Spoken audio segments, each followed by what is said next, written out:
Bismillahirrahmanirrahim. Assalamualaikum warahmatullahi wabarakatuh dan selamat sejahtera. Jadi dalam video ini saya ingin menerangkan secara ringkas struktur sistem suria kita. Jadi saya akan menggunakan dua laman sawang iaitu Solar System Exploration oleh NASA dan juga uh, skylife.com untuk khususnya the 3D Solar System Simulator. Jadi korang boleh gunakan kedua-dua laman sawang ni untuk mengetahui di manakah kedudukan setiap planet di dalam sistem suria kita. Pada bila-bila masa lah kita boleh masukkan tarikh dan masa tu dan kita akan tahulah kedudukan planet dalam sistem suria kita. Jadi pertamanya kita gunakan yang ini, right? Sebab yang ini dia tidak bercelaru sangat. Jadi perkara pertama adalah kenapa dipanggil sebagai sistem suria. Why is it called the solar system? Right? It's called the solar system because it orbits one star, which is the sun. Right? So the sun is called solar, therefore this is called the solar system. Ada banyak sistem-sistem planet lain di luar sana selain daripada sistem suria. Jadi itu adalah salah satu kemajuan lah dalam bidang astronomi. Dalam erti kata, kita sekarang tahu bahawa setiap planet tu, setiap bintang tu akan ada planet yang mengelilinginya. Right? Tapi buat masa ni, kita khususnya untuk bahagian ni, kita tumpukan kepada sistem suria kita saja. Right? Sistem suria kita terdiri daripada sebutir bintang, matahari di tengah-tengah ni. Kemudian ia dikelilingi oleh 8 atau 9 planet bergantung kepada takrifan planet yang awak gunakan. Jadi planet-planet yang ada dalam sistem suria adalah mengikut urutan planet utarid, Mercury, ini. Kemudian kedua planet Zuhrah. Kemudian planet Bumi, planet ketiga.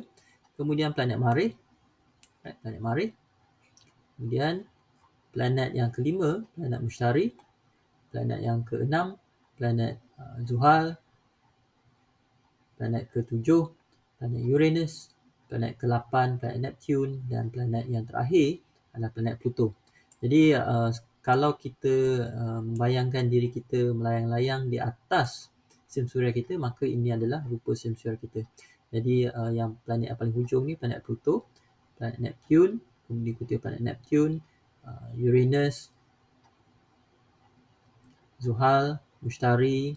Kemudian di tengah-tengah ni ada 4 planet lain lagi lah, Marikh, Bumi, Zuhrah dan juga Utarid. Right? Jadi kalau kita lihat setiap satu planet ni ada kelainan je. Ni awak maklumlah. 4 planet yang paling dekat dengan matahari, planet Utarid, planet Zuhrah, right? Planet Bumi dan juga planet Marikh.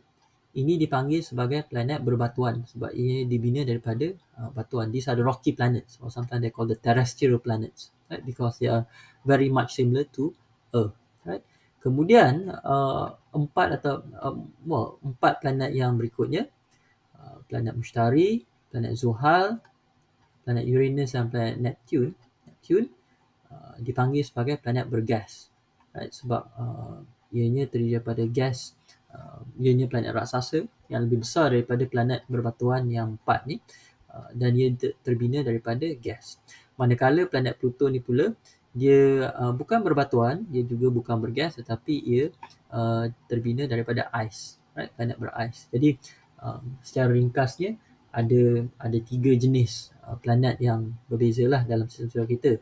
Planet-planet yang dekat dengan matahari ianya berbatuan, manakala seterusnya adalah planet bergas. Paling hujung sekali adalah planet yang berais. Dan kita boleh sikit sebanyak memahami kenapa susunan planet tu sebegini, sebab semakin dekat dengan matahari maka semakin panas suhunya.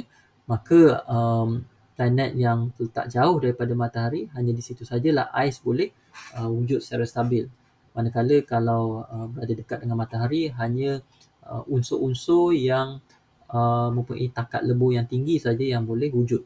Kan? Seperti batuan, right? Seperti besi, right? Jadi sebab itulah kebanyakan planet-planet yang berdekatan dengan matahari ini terdiri daripada batuan, manakala planet yang jauh sikit daripada matahari ini terdiri daripada gas ataupun terdiri daripada ais. Okay?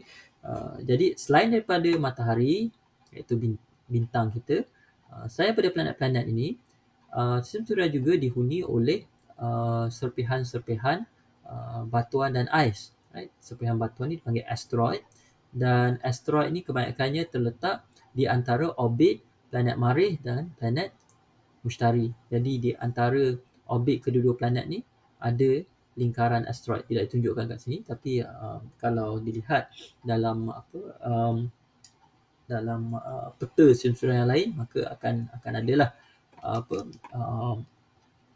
ditunjukkan asteroid ini. Asteroid ini adalah serpihan batuan yang kiranya hanya sisa-sisa daripada bahan-bahan yang tidak membina planet lah kiranya. Kemudian ada juga serpihan ais, right, yang terletak di antara orbit Neptune, Pluto, right, ataupun melepasi orbit Neptune ni lah kiranya. Jadi di dalam sistem suria ada dua kawasan di mana sisa-sisa sistem suria itu berkumpul. Satunya ia berkumpul di antara orbit planet Marikh dan planet Mushtari. Satu lagi dia berkumpul melepasi orbit planet Neptune. Right? Dan salah satu isu yang menyebabkan planet Pluto ni kehilangan statusnya sebagai sebuah planet adalah kerana planet Pluto ni dia berkongsi orbitnya dengan serpihan ais yang lain. Right? Dan planet Pluto mungkin objek yang paling besar di antara kesemua serpihan-serpihan ais ni. Right? Cumanya kepentingan serpihan-serpihan ais ni, kadang-kala serpihan ais ni akan dihumban masuk ke dalam sistem suria, dan ianya apabila dia menghampiri matahari, ais ni akan memejal wap dan menghasilkan komet. Jadi di sini ada ditunjukkan orbit dua komet Borrelly kat sini, yang ini, right, yang ini, dan satu lagi adalah komet Lannard, right. Dan kalau korang tengok orbit untuk kedua-dua komet ni sangat berbeza berbanding dengan orbit planet-planet lain. Orbit planet ni bentuk bulat kan, tetapi orbit untuk komet ni pula berbentuk bujur, right. Dan ini memberitahu kita bahawa komet-komet ni bukan datang daripada kawasan dalaman sistem suria ni, dia mesti datang daripada kawasan luaran sistem suria ni. Kalau lihat orbit komet Lannard ni sangat bujur, right. Maksudnya dia akan datang melawat ke dalam sistem suria ni, kemudian dia akan meluncur keluar ke perpinggiran sistem suria kita, right. Jadi saya ulang semula, sistem suria kita ni terdiri daripada sebutir bintang matahari, kemudian dikelilingi oleh 8 atau 9 buah planet, right. Dan planet ni terbahagi kepada planet berbatuan, right. Kemudian diikuti oleh planet bergas, dan akhir sekali planet yang berais. Okay. Dan sekiranya kita melihat sistem suria kita daripada atas, maka ini rupanya kita akan nampak orbit-orbit planet tersebut. Sekiranya kita melihat daripada sisi, maka kita akan nampak sekali lagi bagaimana untuk kebanyakan planet orbitnya berada dalam satah yang sama, right. Tetapi orbit planet Pluto yang ini, Pluto ini, kalau korang tengok, right, planet Pluto yang ini, ianya, right, orbit planet Pluto ni dia condong dengan satah orbit planet-planet lain. Dan ini salah satu lagi, dan sebenarnya kalau korang bandingkan orbit planet Pluto ni, dia lebih menyerupai orbit komet kan, berbanding dengan orbit planet-planet lain. Jadi ini salah satu lagi sebab setengah ahli astronomi beranggapan bahawa planet Pluto ni lebih sesuai dikenali, dia tidak layak digelar sebagai sebuah planet, tetapi sebagai planet kerdil ataupun dwarf planet. Yakni planet Pluto ni lebih menyerupai komet yang besar, yang sangat besar, yang kemudian mengorbit matahari berbanding dengan planet-planet lain, right. Jadi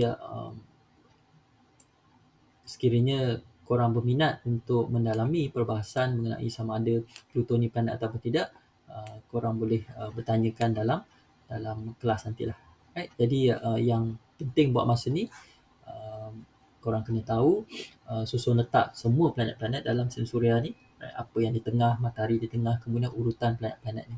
Right? Jadi itu saja. Sekian, terima kasih.